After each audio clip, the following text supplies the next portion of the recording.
श्री शिवाय नमस्तुभ्यं दोस्तों, आप सभी का स्वागत है आपके अपने YouTube चैनल भक्ति विद सिया में। आज हम सुनेंगे पौष माह की दुर्गाष्टमी व्रत कथा के बारे में। प्रत्येक माह के शुक्ल पक्ष की अष्टमी तिथि जगत की देवी माँ दुर्गा को समर्पित होती है। इस शुभ तिथि पर जग की देवी माँ दुर्गा की पूजा की जाती है। साथ ही उनके निमित्त अष्टमी का व्रत रखा जाता है। इस व्रत को करने से साधक की हर मनोकामना पूरी होती है। साथ ही जीवन में सुखों का आगमन होता है। साधक श्रद्धा भाव से माँ दुर्गा की पूजा करते हैं। हिंदू धर्म में हर तिथि का विशेष आध्यात्मिक महत्व होता है। हर महीने माँ आदि शक्ति दुर्गा की आराधना का विशेष विधान बताया गया है। इस पावन दिन माता दुर्गा की विधिवत पूजा अर्चना की जाती है। हिंदू मान्यताओं के अनुसार दुर्गाष्टमी के दिन मां धरती पर विराजमान होकर भक्तों की श्रद्धा स्वीकार करती हैं और उनकी मनोकामनाएं पूर्ण करती हैं।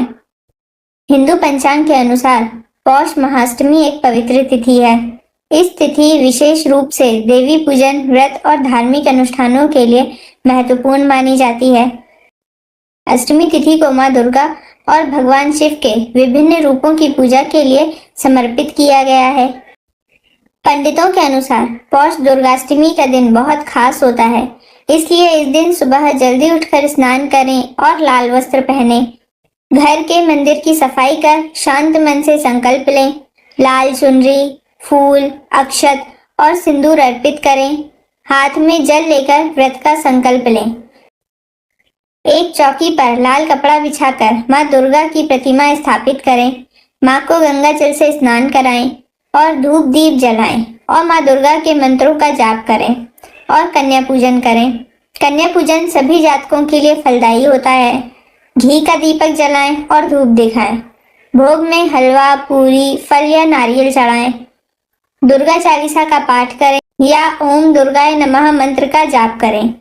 अंत में कपूर से आरती कर पूजन संपन्न करें। पौष दुर्गाष्टमी का विशेष महत्व। पौष दुर्गाष्टमी साल की आखिरी दुर्गाष्टमी होती है, जो पुराने साल की गलतियों के लिए माफी मांगने और नए साल की शुभ शुरुआत के लिए महत्वपूर्ण मानी जाती है, जिससे जीवन के संकट दूर होते हैं और मनोकामनाएं पूरी होती हैं। दुर्गा अष्टमी का हिंदू धर्म में विशेष धार्मिक और आध्यात्मिक महत्व माना गया है। यह व्रत हर महीने शुक्ल पक्ष की अष्टमी तिथि को किया जाता है। इस दिन माँ आदिशक्ति दुर्गा की उपासना करने से साधक को मानसिक शांति, आत्मबल और सकारात्मक ऊर्जा की प्राप्ति होती है। हिंदू मान्यताओं के अनुसार पौष दुर्गाष्टमी का व्रत रखने से भक्त का मन एकाग्र होता है और वह पूरी श्रद्धा के साथ देवी भक्ति में लीन रहता है। इस दिन व्रती एक समय सात्विक भोजन करता है या फिर फलाहार ग्रहण करता है। विधि विधान से व्रत पूर्ण करने पर माँ दुर्गा प्रसन्न होकर अपने भक्तों की सभी मनोकामनाएं पूरी करती है और जीवन में आ रही बाधाओं को दूर करती है। साथ ही घर में सुख, शांति और समृद्धि बनी रहती है। आइए अब सुनते हैं पौष मास की दुर्गाष्टमी व्रत कथा।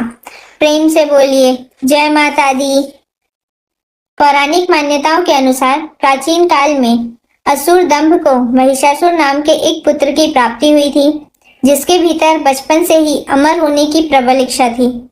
अपनी इसी इच्छा की पूर्ति के लिए उसने अमर होने का वरदान हासिल करने के लिए ब्रह्मा जी की घोर तपस्या आरंभ की। महिषासुर द्वारा की गई इस कठोर तपस्या से ब्रह्मा जी प्रसन्न हुए और उसे मनचाहा वरदान मांगने को कहा।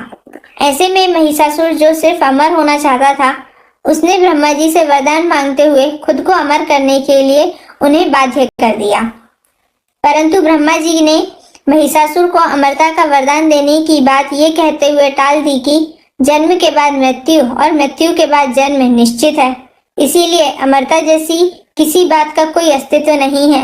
जिसके बाद ब्रह्मा जी की बात सुनकर महिषासुर ने उनसे एक अन्य वरदान मांगने की इच्छा जताई और कहा कि ठीक है स्वामी, यदि मृत्यु होना तय है तो मुझे ऐसा वरदान दे दीजिए कि मेरी मृत्यु किसी स्त्री के हाथ से ही हो।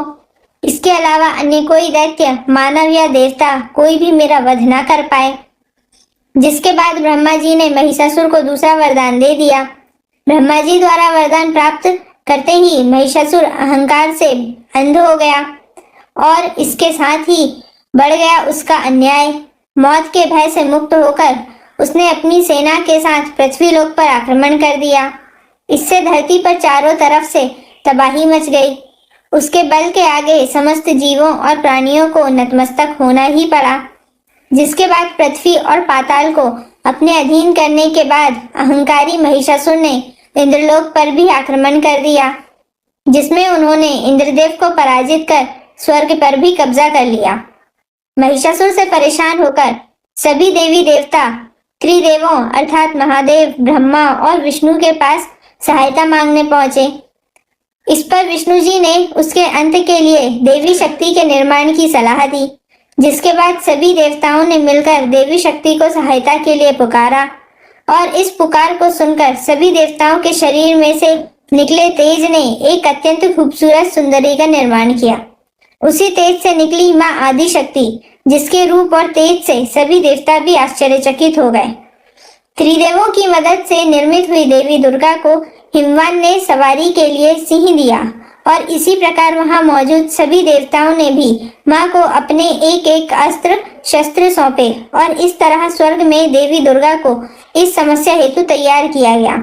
माना जाता है कि देवी का अत्यंत सुंदर रूप देखकर महिषासुर उनके प्रति बहुत आकर्षित होने लगा और उसने अपने एक दूत के जरिए देवी माँ के पास विवाह का प्रस्ताव तक पहुंचाया। अहंकारी महिषासुर की इस ओछी हरकत ने देवी भगवती को अत्यधिक क्रोधित कर दिया, जिसके बाद ही माँ ने महिषासुर को युद्ध के लिए ललकारा। माँ दुर्गा से युद्ध की ललकार सुनकर ब्रह्मा जी से मिले वरदान के अहंकार में अंधे हो चुके महिषासुर उनसे युद्ध करने के लिए तैयार भी हो गया। इस युद्ध में एक एक करके महिषासुर की संपूर्ण सेना का माँ दुर्गा ने सर्वनाश कर दिया। इस दौरान माना यह भी जाता है कि यह युद्ध पूरे 9 दिनों तक चला, जिस दौरान असुरों के सम्राट महिषासुर ने विभिन्न रूप धरकर देवी माँ को छलने की कई बार कोशिश की, लेकिन उसकी सभी कोशिश आखिरकार नाकाम रही और देवी भगवती ने अपने चक्र से इस युद्ध में महिषासुर का सिर काटते हुए उसका वध कर दिया। अंततः इस तरह देवी भगवती के हाथों महिषासुर की मृत्यु संभव हो पाई।